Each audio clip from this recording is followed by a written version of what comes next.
AITA for telling a coworker that I'll go to HR if they keep pushing the Christmas adopt a family on me. At my job, we have this annual holiday tradition where the office adopts a family for Christmas. It's a program where we, as a team, come together to provide gifts for a family in need. There's a big bulletin board in the break room with cards listing specific things the family members want or need. Stuff like a toy truck for the youngest kid, a gift card for groceries for mom, or a hoodie for the teenager. People pick a card, buy the gift, and bring it in to be wrapped and delivered to the family before Christmas. On the surface, it's a nice idea. A lot of my coworkers are really into it, talking about what gifts they picked or brainstorming ideas for items that aren't on the cards. Personally, I've stayed out of it. I wasn't participating, and I wasn't planning to. I thought I could just quietly sit this one out. But apparently, my lack of involvement didn't go unnoticed. Yesterday, during lunch, one of my coworkers, let's call her Sarah, came up to me. She started with some light chit-chat, but it quickly turned into her asking if I'd picked a card off the board yet. I told her, as politely as I could, I don't celebrate Christmas. I figured that would be the end of it, but no, she wasn't letting it go that easily. Sarah raised an eyebrow and said, "It doesn't matter if you celebrate or not. It's about giving back to those in need. Everyone should be doing their part." Now, I've been having a rough morning already, so her tone was grating. I try to keep my cool, though. I just said, "I understand, but I'm not participating this year." Apparently, that wasn't a good enough answer for her. She started pushing harder, saying things like, "It's just one small thing. You could pick the cheapest item on the board. And why wouldn't you want to help a family in need? It's not like it costs that much."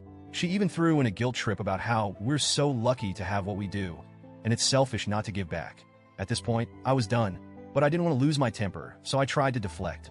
I said, "If you feel so strongly about it, maybe you could grab an extra card." Her face immediately changed. She rolled her eyes and said, "You don't have to be such a Grinch about it." That was the breaking point for me. I looked her straight in the eye and said, "If you keep harassing me about this, it's going to become an HR issue." My voice was calm, but I meant every word. Sarah got flustered and walked off in a huff. I thought that was the end of it. Spoiler, it wasn't. Later that day, I overheard Sarah and a couple of others talking about me in the break room. They didn't realize I was nearby. I heard things like, "I can't believe she's refusing to help. It's just so heartless. And what kind of person doesn't want to give back during the holidays?" Hearing that stung. I know I don't owe anyone an explanation, but being painted as some cold-hearted Scrooge hurt more than I expected. They don't know my story. They don't know why I don't celebrate Christmas, and they definitely don't know why programs like Adopt a Family leave a bad taste in my mouth. But since you're here reading this, I'll tell you. I grew up extremely poor, and when I say poor, I don't mean tight budget poor. I mean barely surviving poor. Holidays like Christmas and Thanksgiving weren't magical for me and my siblings. They were just reminders of how little we had. Thanksgiving? Just another day.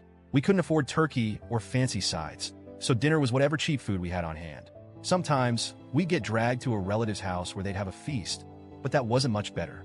Sitting there, watching my cousins eat their fill while we were too embarrassed to take more than a small serving. It was humiliating. Christmas was worse. We never had a tree. No lights. No stockings. And definitely no presents. Waking up on Christmas morning to nothing but silence was the norm for us. My younger siblings would cry from disappointment, and I had to be the strong one, pretending it didn't bother me. But it did. A lot. Eventually, my mom started signing us up for programs like the one my job is doing now. Adopt a Family, toy drives, you name it. She wanted to give us at least a little piece of the holiday magic we were missing. But year after year, no one ever came through for us. No gifts, no visits, nothing. Every time, we were left wondering if this would finally be the year someone cared. It never was. And the rare times we did go to a relative's house on Christmas, it was torture. Watching my cousins tear through piles of gifts while we sat there empty-handed, hearing them ask, "What did you get for Christmas?" and trying to decide whether to lie or admit the truth. Those memories are burned into my brain. As I got older, I promised myself that I'd never rely on those kinds of programs again.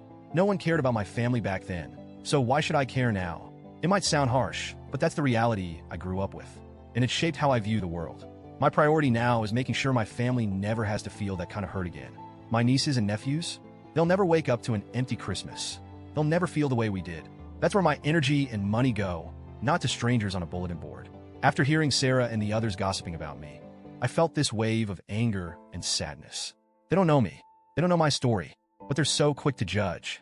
And honestly, it's frustrating how people act like these holiday charities are the ultimate moral high ground. Like if you don't participate, you're automatically a bad person. Let me be clear. The family my job adopted will still have a great Christmas. Half the board is already empty, and people are tripping over themselves to help. My one contribution wouldn't make or break their holiday. But because I'm not participating, I'm suddenly the office villain? It's ridiculous. Also, let's be real, most people only care about giving back during the holidays. Where's that energy in March or July? Struggling families don't just need help in December. But sure, let's all pat ourselves on the back for buying a $10 Walmart gift card and call it a day. Look, I know I could have handled the situation better. Maybe I shouldn't have threatened HR. But in the moment, I felt cornered. Sarah wouldn't let it go, and I was tired of explaining myself. At the same time, I'm not sorry for standing my ground.